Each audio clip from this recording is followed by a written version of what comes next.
Alors aujourd'hui, je vais prendre le temps de vous encourager, mesdames, à devenir fortes. Alors que vous êtes faibles, on a dit que demain, c'est la journée de la femme.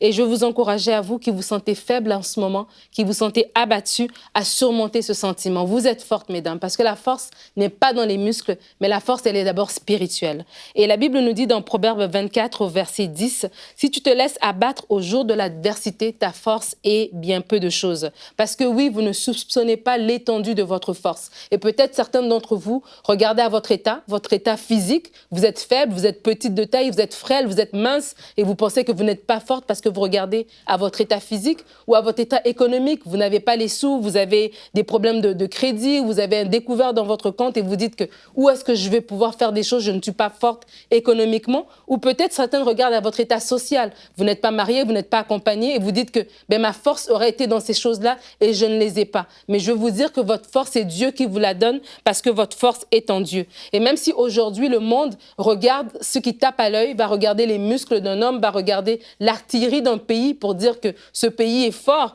mais vraiment regarder les choses de façon spirituelle. Qu'on soit homme ou qu'on soit femme, ça n'a pas d'importance parce que c'est spirituellement que Dieu nous fortifie et c'est spirituellement qu'on abat, qu'on déplace des montagnes. Et je vais vous parler de quelques femmes dans la Bible qui m'ont inspirée pour ce thème ici, parce que la Bible nous parle souvent de certaines femmes qui ont traversé des situations difficiles, des circonstances graves, qui ont été abattues un temps, mais qui ont surmonté toutes leurs difficultés. Et elles vont nous inspirer ce matin. Je vais vous parler de Naomi. Naomi vivait des choses tellement difficiles. Elle a perdu son mari, elle a perdu ses fils. Elle était dans la pauvreté. Elle est revenue dans son pays d'origine et elle est revenue dans la désolation. Elle est revenue la tête baissée. Et elle était tellement dans les problèmes qu'elle a dit « Appelez-moi Mara ». Elle était prête à changer son nom, à porter un nom d'amertume parce qu'elle passait des temps difficiles. Mais je veux vous dire à vous aujourd'hui qui sont peut-être comme des Naomi, ne vous laissez pas abattre. Vous allez être capable de surmonter les circonstances que vous traversez. Dieu est avec vous. Et c'est Néhémie qui dit à son groupe qui est dans la désolation, il leur dit « Ne vous affligez pas parce que la joie de l'Éternel sera votre force. »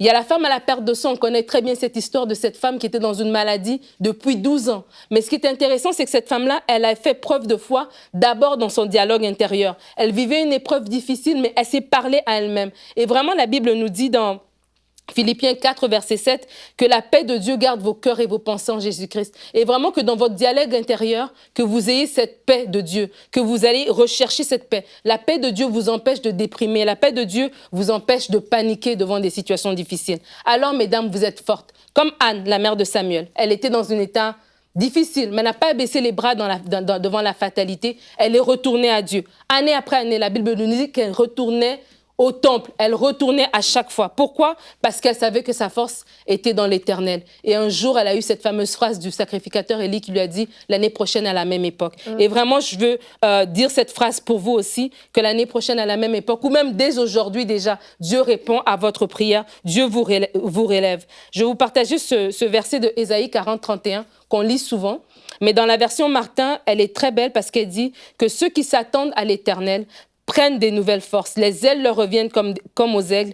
Ils courront et ne se fatigueront point. Ils marcheront et ne se lasseront point. Il y a dans le texte de Anne, on voit qu'elle avait attendu que Dieu puisse intervenir. Et cette notion d'attendre dans l'éternel, cette notion d'attendre après Dieu, de savoir que Dieu va finir par se lever. Même si aujourd'hui vous êtes abattus, demain est un jour nouveau parce que Dieu se lève. Le Saint-Esprit qui est en vous vous fortifie, le Saint-Esprit qui est en vous vous équipe et il vous relève. Mesdames, votre force n'est pas dans vos muscles, votre force est en l'Éternel et Dieu vous relève aujourd'hui. Retrouvez la suite de ce programme dans l'émission Bonjour chez vous sur ENCI TV.